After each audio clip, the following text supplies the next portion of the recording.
The elevator doors slid open on the 42nd floor, and there he stood, Kieran Ashworth, 28 years old, three-piece Tom Ford suit, and exactly 0 days of actual banking experience.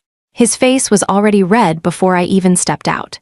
For 10 years, I configured every firewall defense shielding your dad's $4 billion banking portal, I said, my voice steady despite the tremor in my hands. Now you're firing me because I left an hour early once. Kieran's smirk was the kind that came from a lifetime of never hearing the word no. Leave the building, Judy. Security will escort you out. I pulled the access card from my lanyard, the building keys from my pocket, and dropped them on his assistant's desk. The metallic clatter echoed through the marble lobby. You have 10 minutes before all secure deposits freeze permanently, I said, turning toward the elevator. Enjoy the audit. The color drained from his face.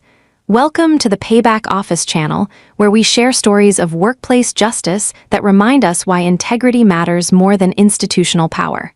If these stories resonate with you and you believe in holding the line between right and wrong, joining our community would mean the world.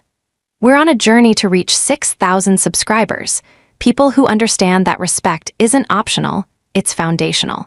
The subscribe button is there whenever you're ready. My name is Judy Castellano, and until approximately 11 minutes ago, I was the Senior Infrastructure Security Architect at Pemberton Hale Financial Trust, one of the oldest private banking institutions in the United States. My title sounds impressive, but my beginnings were anything but. I grew up in a 2-bedroom apartment in Queens where my mother cleaned office buildings at night and my father drove a delivery truck. They taught me that everyone, from the CEO to the custodian, deserves the same courtesy, the same respect, the same dignity. That foundation shaped everything about how I approached my career, and ultimately, it's what brought me to this moment. Pemberton Hale wasn't just any bank. Founded in 1887, it catered exclusively to ultra-high-net-worth clients, old money families, tech billionaires, sovereign wealth administrators. The kind of place where minimum account balances started at $25 million, and client privacy was more sacred than any regulatory requirement. I joined in 2014, fresh from my cybersecurity master's at NYU and a brutal 3-year stint at a consultancy. The hiring manager, Delphine Rothenberg, saw past my resume gaps and student loan debt. She saw someone who understood that technology without ethics was just weaponized code. We don't just need someone who can build walls, Delphine told me during my 3rd interview. We need someone who understands what we're protecting and why it matters. I was 27, and it was the first time anyone in power had suggested that the why mattered as much as the how. My first project was overhauling the authentication protocols for our client portal. The existing system was a disaster, some sections still running on frameworks from the early 2000s, others bolted on by long-gone contractors. Nobody had comprehensive documentation. Nobody had a full system map. I spent 6 months living in server logs and authentication tables, building documentation from scratch, mapping data flows that hadn't been reviewed in a decade. When I finally presented my findings to the executive committee, I crashed our test environment 17 different ways in 15 minutes. The room went silent. Theodore Ashworth, Kieran's father and the CEO, looked at me with an expression between horror and admiration. How long to fix this? 18 months with the right team and budget, I said. Or 18 days before someone with bad intentions finds what I just showed you. I had budget approval in 48 hours. The portal reconstruction consumed 2 years of my life. I hand-selected a team of 8 detail-oriented perfectionists who treated security like sacred duty. We built something extraordinary. Quantum-resistant encryption, biometric authentication with liveness detection, behavioral analysis that could identify account compromise within seconds. But the real innovation was the human design. I built in exceptions for life's realities. Parents had emergencies. People got sick. I created escalation protocols that allowed for human judgment, verified emergency access, grace periods for extenuating circumstances. Delphine supported every decision. Security that doesn't account for humanity isn't security, she'd say. It's just institutional cruelty. The portal went live in September 2016. 0 breaches. 0 unauthorized access attempts that made it past the first firewall. 3 months after launch, Theodore called me into his corner office. "Judy, you've built something remarkable," he said, sliding a letter across his massive mahogany desk. "Senior infrastructure security architect, 20% salary increase, and equity in the firm." Equity? At Pemberton Hale, they didn't give equity to people like me. "Say you'll keep protecting what we've built here," Theodore said. "Not just the systems, the trust." I took that responsibility seriously, maybe too seriously. I was still the first one reviewing security logs every morning, still personally testing every update, still responding to after-hours alerts while colleagues sent junior staff. My team knew they could call me at 3 a.m. if something seemed wrong. I built a culture where asking questions wasn't weakness, it was responsibility. Theodore Ashworth had a massive stroke in March 2022. He survived, but the sharp-minded strategist who'd built a $4 billion institution couldn't even sign his own name anymore. The board appointed his son Kieran as interim CEO. Kieran had been consulting for 3 years, showing up for executive lunches, collecting a salary that would have funded my entire department. His degree was in art history from a college his family had donated a library to. His work experience was 2 years at his godfather's venture capital firm. His first executive meeting as CEO, he arrived 20 minutes late with a Starbucks cup and 3 strategic consultants who looked fresh out of college. "We need to talk about operational efficiency," Kieran announced, pulling up a slide deck created that morning. "Our cost structure is bloated. We're implementing a 20% budget cut across all technology departments, effective immediately." The room erupted.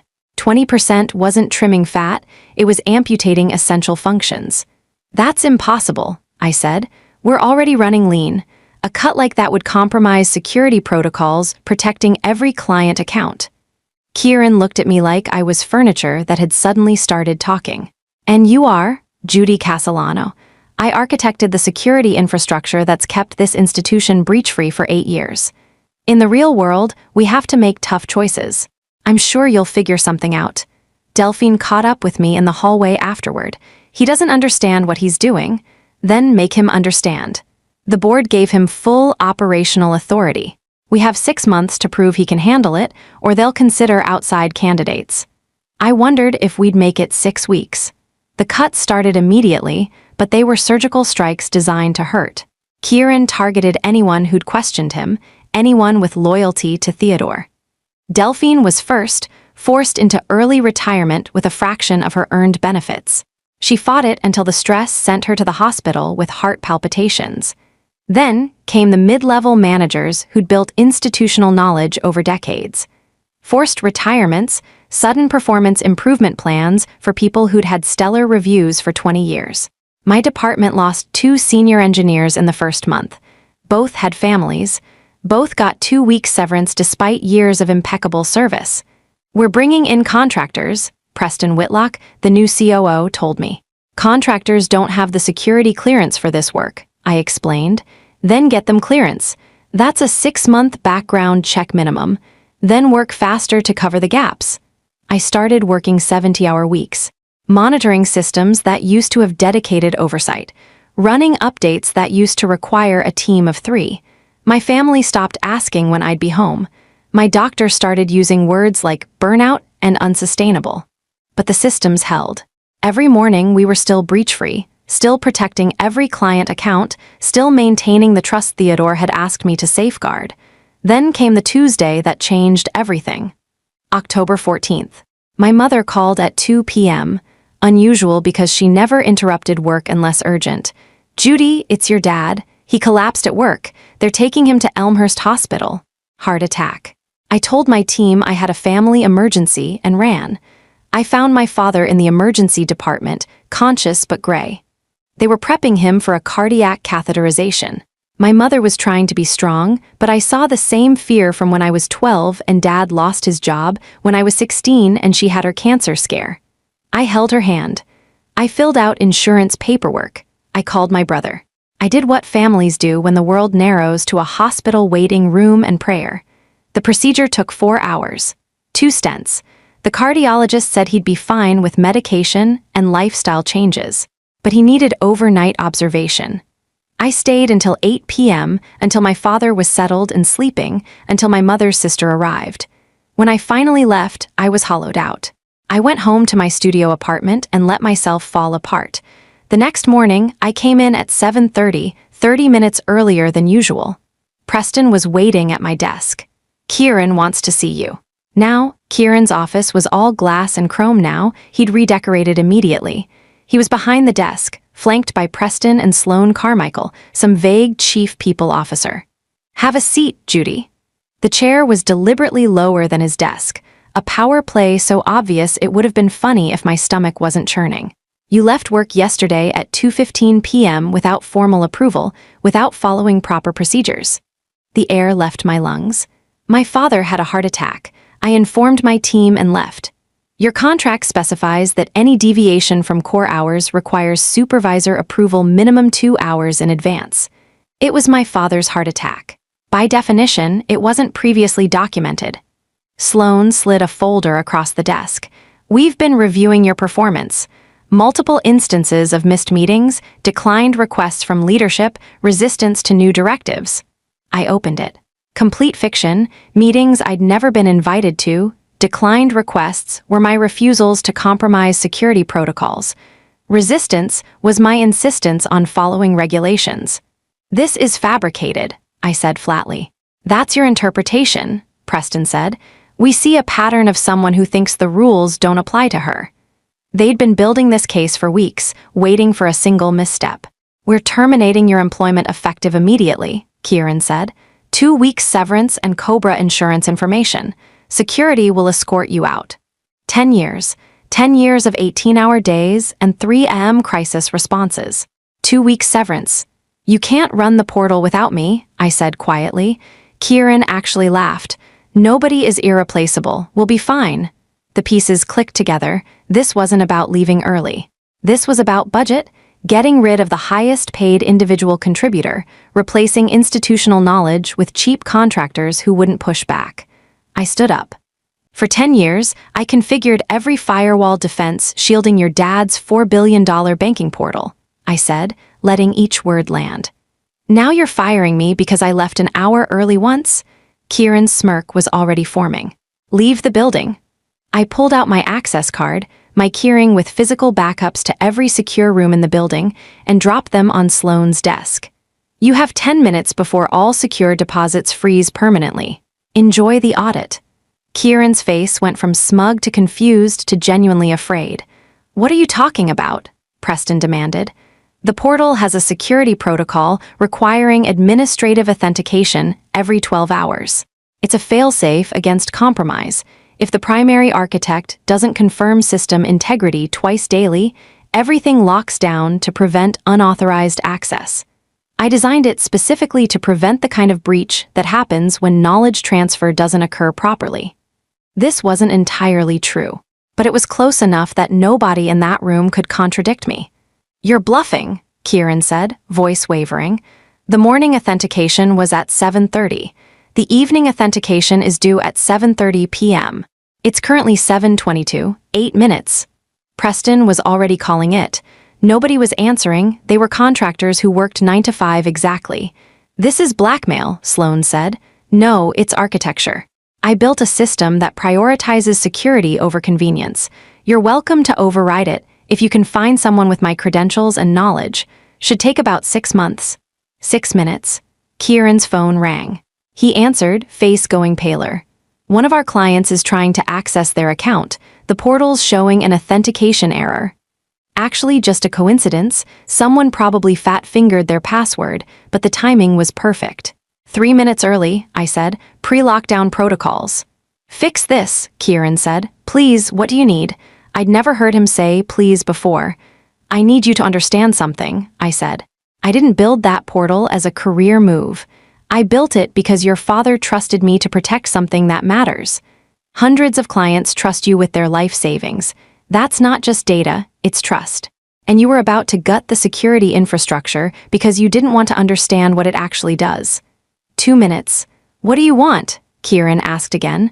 I thought about Delphine in the hospital, about the engineers let go with 2 weeks severance, about my father in a recovery room. I want an emergency board meeting. Tonight, I want every board member to hear exactly what you've done to this institution. The positions eliminated, the protocols compromised, the knowledge destroyed because you were too arrogant to learn. That's not 90 seconds. Kieran looked at Preston, who looked at Sloane, who looked at the floor. Fine. I'll call the meeting. Now fix it. One more thing. Everyone forced out in the last 6 months, Delphine, the engineers, the managers, full reinstatement offers with back pay or severance equal to 1 month per year of service. Their choice. That's millions. 45 seconds, and it's a fraction of what you'll lose when the FDIC investigates why your portal locked out $4 billion in client assets. Kieran grabbed his phone. Martha, emergency board meeting. Tonight, 8 p.m. all members. Code red. He looked at me. Done. I pulled out my phone, opened an authentication app, entered a 16-character sequence from memory. System lockdown postponed 24 hours. But that's temporary. You need proper knowledge transfer, documentation review, and someone in my role who actually cares about more than efficiency metrics. The board meeting was in the main conference room. 11 members ranging from 70-year-old legacy partners to a 40-something tech entrepreneur. Martha Collingsworth, the 72-year-old board chair and former Federal Reserve governor, called it to order. Kieran, you called this session. The floor is yours. We had a security incident today revealing gaps in our operational procedures. I've asked Judy Castellano to brief the board. Smooth. Make it about security gaps rather than his catastrophic leadership. I stood. In 6 months, Pemberton Hale has lost 40% of its senior technology staff, over 200 years of combined institutional knowledge, including the CTO, 3 senior engineers, multiple managers who understood our custom infrastructure. I pulled up my presentation. This is our portal architecture. Every layer was custom-built over 10 years. It's not off the shelf. You can't hand it to a contractor and expect them to understand it in a week. Next slide. These security protocols protect $4 billion in client assets. Every one requires specialized knowledge. As of this morning, I'm the only person in this organization with comprehensive understanding of how these systems interact. Martha leaned forward. Why weren't we informed of this knowledge consolidation? I raised concerns in 3 separate reports over 4 months. Each was dismissed as resistance to efficiency measures. I pulled up the email records. This morning, I was terminated for leaving work early during a family medical emergency. My father had a heart attack. I followed standard protocol, informed my team, and left. I was fired the next day. The room went silent. Augustus Pemberton spoke up. Kieran, is this accurate? I displayed the fabricated performance documentation. These were the stated reasons. Meetings I wasn't invited to. Security protocols I refused to compromise. Emergency responses outside hours, ignored entirely. I looked at Kieran directly. I built something extraordinary for this institution because Theodore Ashworth asked me to protect something that mattered. In 6 months, you've dismantled the human infrastructure that made that protection possible. The meeting continued for 3 hours. Every decision Kieran made came under scrutiny. The budget cuts targeting experience. The contractor relationships with no financial services background. The forced retirements violating the spirit of employment agreements. By 10 p.m., Kieran looked like he'd aged a decade. Martha called for a brief recess, then asked Kieran, Preston, and Sloane to step outside. When everyone returned, Martha's expression was neutral. Kieran, the board recognizes you've been operating under extraordinary circumstances. Your father's crisis thrust you into a role you weren't prepared for, and we take responsibility for inadequate oversight. Kieran's shoulders started to relax. However, the decisions made have put this institution at unacceptable risk. Effective immediately, you're being moved to a special projects role focused on client relations. We'll be bringing in an interim COO with financial services experience. He was being demoted. Judy, Martha turned to me, the board would like to offer you a revised contract. Chief Security Officer, reporting directly to the board, with authority over all technology infrastructure decisions. First priority, rebuilding the team and documenting comprehensive knowledge transfer procedures. Chief Security Officer. Executive level, board oversight. The position comes with appropriate compensation and equity, Augustus added, and a formal apology. I looked at Kieran, humiliated in front of everyone whose approval he'd spent his life seeking. Despite everything, I felt something like pity. I accept, I said, on 2 conditions. 1, everyone forced out gets the reinstatement or severance offer I mentioned. 2, Kieran gets proper executive training. Not as punishment, as investment. He's Theodore's son. This is his legacy. He deserves the chance to grow into it. Kieran looked up at me, something in his expression cracking. Why would you do that? Because my parents taught me that everyone deserves dignity, even when they've made mistakes. Especially then, Martha nodded. The board accepts both conditions. The meeting adjourned at 10:30. Board members apologized, expressed relief that someone had finally spoken up. Yvette Huang, the tech entrepreneur, was last. That took extraordinary courage. The portal lockdown threat, how much was real? I smiled. Enough to make the point, she laughed. Remind me never to play poker with you. My phone rang as I left, Delphine. I heard, the board chair's assistant called. Full reinstatement, back pay, formal apology. Are you coming back? I don't know yet. My doctor wants me to consider retirement, but knowing I have the choice, Judy, you gave me back my dignity. You gave me a chance when nobody else would. I just returned the favor. The next 3 months were controlled chaos. I hired back 2 engineers who'd been let go. I brought in 3 new senior staff emphasizing ethics as much as expertise. I created documentation systems ensuring nobody, including me, was ever a single point of failure again. Kieran stayed in his special projects role and, surprisingly, engaged with the executive development program. He shadowed each department, asking questions he should have asked 6 months earlier, actually listening. I didn't understand what I didn't understand, he told me during a check-in. I thought leadership meant having all the answers. Your father struggled too. He just had enough humility to admit it and ask for help. Theodore returned to the office in January in a wheelchair but mentally sharp. He'd heard everything. He asked to see me his first day back. Judy, he said, speech still slightly slurred, I'm told you saved my life's work. I protected it. Like you asked me to? My son tells me you also protected him. That took more grace than most people have. He's learning. That's all any of us can do. The team I built became something I'm genuinely proud of. Not just technically excellent, but deeply committed to ethics. We implemented a trust check rule. Any team member could pause any project to examine whether we were honoring our responsibility to clients. We used it 17 times the first year. Every time, it made us better.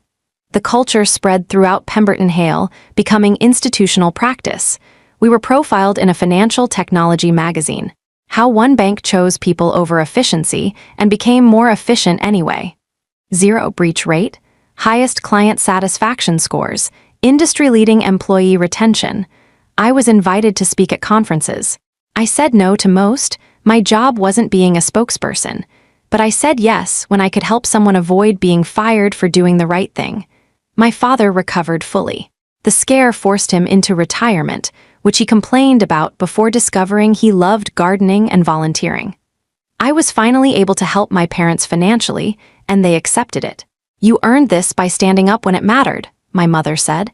That's worth more than any paycheck. 2 years later, I spoke at a Women in Technology Summit, 300 women at various career stages. I told them the truth, not sanitized but real, the heart attack, the firing, the confrontation, the moment I had to bet everything on speaking truth to power. Nobody tells you this about standing up for what's right, I said. It's terrifying. Your hands shake. You're not sure if you're being brave or destroying your career. But you do it anyway because staying silent while something you built gets destroyed, while people you care about get hurt, that's worse than fear. I paused. Sometimes you stand up and you lose. You get fired without vindication. You sacrifice your career and nobody thanks you. So you have to decide, what are you willing to lose for? What principles are worth the risk? After the talk, a young woman approached me. Maybe 25, fresh engineering degree, startup job. My manager's pushing me to implement something that violates user privacy. Everyone else seems fine with it. Am I wrong to be concerned? I sat with her for 30 minutes. We walked through the technical specifics, the privacy implications, the potential consequences. "You're not wrong," I told her. "Trust your instincts, ask questions, request legal review documentation, propose alternatives that accomplish the goal with less privacy risk. What if they fire me? They might, but you're talented and early enough in your career that taking a stand won't derail you, it'll define you. Companies worth working for will see that as an asset." She nodded, still fearful. "You want the truth? When I dropped those keys and told Kieran the system would lock out, I was 70% bluffing. I wasn't sure it would work. I was terrified he'd call my bluff and I'd walk out with nothing." Her eyes widened. "But I did it anyway because some things matter more than certainty. Your user's privacy matters. Your professional integrity matters. Whether you can look at yourself in the mirror knowing you held the line, that matters." She left looking less scared and more determined. I don't know what she decided, but someone told her that her concerns were valid, that standing up was possible. That's the thing about stories. They're not just about what happened, they're about what's possible. Pemberton Hale continued evolving. Real ethics training, not corporate theater. Outside reviewers challenging our assumptions. Whistleblower protection that actually protected people. Was it perfect? No, we still made mistakes, still had conflicts, still struggled with balancing growth and responsibility. But we tried. We built a culture where trying mattered, where asking hard questions was valued. The infrastructure became best in class. Zero breaches. Elegant architecture other institutions studied. We published white papers, open-sourced tools, contributed back to the security community. Delphine came back part-time as senior advisor. She didn't need the money, but missed the work. Her institutional memory became invaluable. We'd have lunch and talk about that chaotic period. "Do you ever regret it?" she asked once. "The confrontation, you could have walked away quietly." There's a version where I did just that, where I let them learn the hard way. Why didn't you? Because it wasn't just about me. It was about everyone else Kieran would have hurt, the clients who trusted us, the principle that expertise matters, that people deserve dignity. "And because you were angry," Delphine said with a smile, "and because I was angry. Sometimes anger is the appropriate response to injustice." She raised her glass. "To appropriate anger." 5 years after the incident, Theodore Ashworth passed away peacefully at 83. The funeral packed a midtown cathedral with industry leaders, clients, employees spanning decades. Kieran delivered the eulogy, talking about his father's vision, integrity, commitment to doing right by people. Then he said something unexpected. "My father's greatest gift wasn't the institution he built, it was the lesson he taught through the people he hired. People who would tell him the truth, even when uncomfortable. People like Judy Castellano, who cared more about protecting what mattered than protecting her job." He looked at me. "I was terrible when I started. Arrogant, ignorant, dangerous. Judy could have let me fail.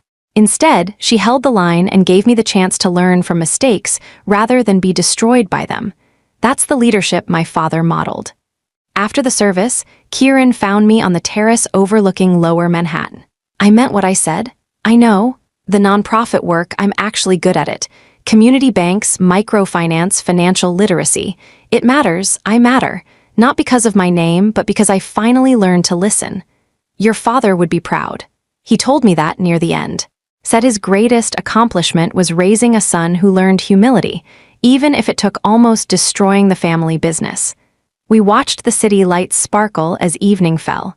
"Do you ever think about that day?" Kieran asked. "Sometimes, usually when training new staff on professional courage." He laughed. "Is that what we're calling it? I thought it was a hostage negotiation." It was both. The best confrontations usually are.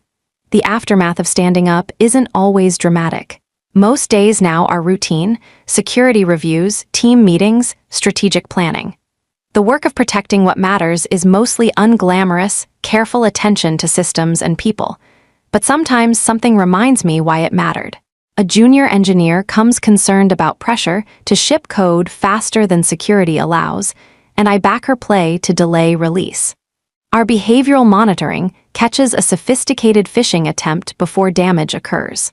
A conference organizer asks me to review their protocols, and I spot a vulnerability that could have exposed attendee data. These aren't headline moments. They're quiet wins in the ongoing work of holding the line. I'm 42 now. Youngest chief security officer in Pemberton Hale's history. First woman in the executive suite who came up through technology. My parents are retired and healthy. My team is talented and growing. The institution I helped save is thriving. And sometimes late at night, reviewing security logs, I think about that moment in Kieran's office. The fear, the anger, the calculated risk of betting everything on speaking truth to power. I think about how it could have gone wrong. The board could have sided with Kieran. The bluff could have been called. I could have walked out with nothing. But I also think about what would have happened if I'd stayed silent.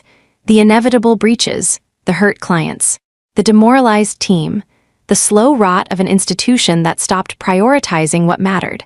Some risks are worth taking. Some lines are worth defending. Some moments demand courage even when the outcome isn't certain. The banking industry has changed dramatically. Fintech disruption, cryptocurrency, artificial intelligence. Through it all, one principle remains: trust is the foundation of everything. I've watched institutions fail not because they lacked technology or talent, but because they forgot that truth.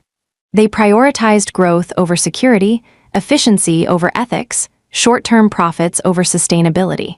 Pemberton Hale survived because at a critical moment, enough people chose trust over convenience. The board chose integrity over deferring to an incompetent heir. I chose speaking up over keeping quiet. Kieran eventually chose learning over ego. We built something that lasted not despite our conflicts, but because of how we resolved them.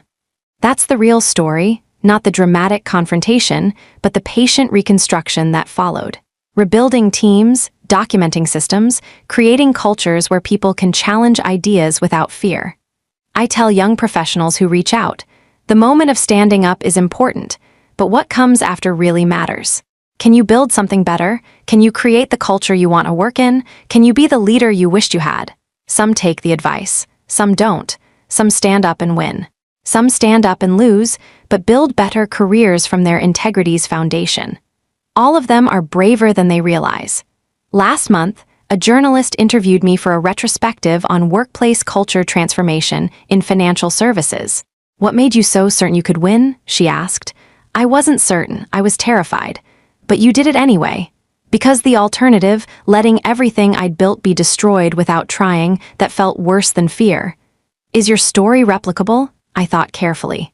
My story required specific circumstances, a willing board, leverage I could use, favorable timing.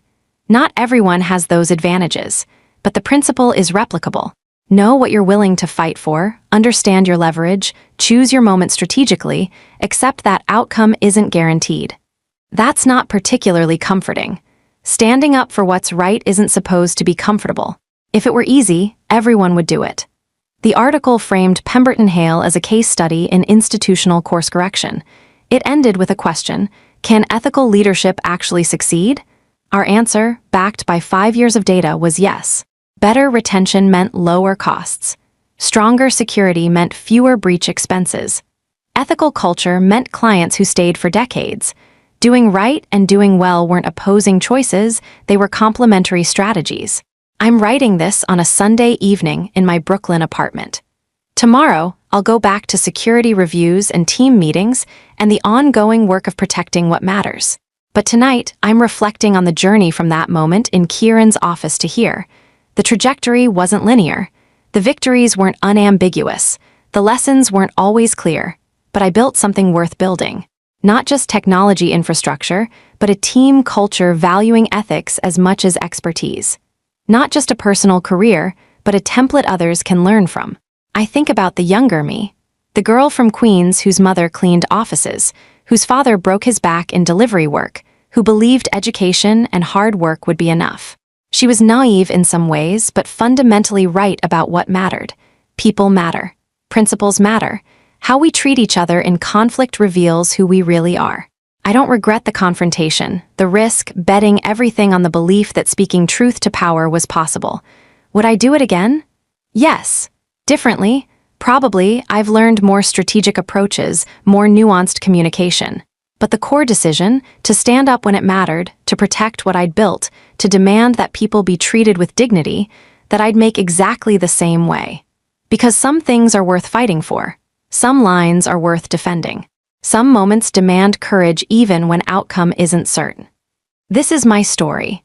But it's also a reminder that everyone faces moments where they choose between comfort and courage, between staying silent and speaking up, between accepting injustice and fighting back. What you choose defines who you are more than any title, any salary, any external measure of success. I chose to fight, and I won. Not perfectly, not without cost, but enough to make it matter. That's all any of us can hope for, to matter in the moments that count. If you've stayed with this story from that confrontation to this reflection, it means something resonated. Maybe you've faced similar moments. Maybe you're facing one now. Maybe you're preparing for one coming. Remember, you're not alone.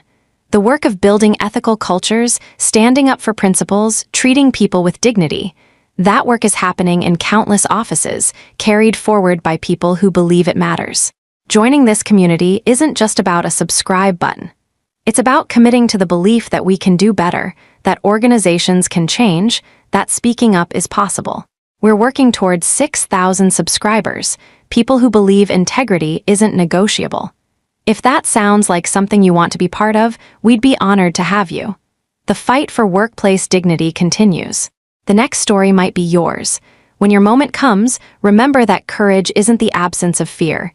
It's the decision that some things matter more than fear. Hold the line.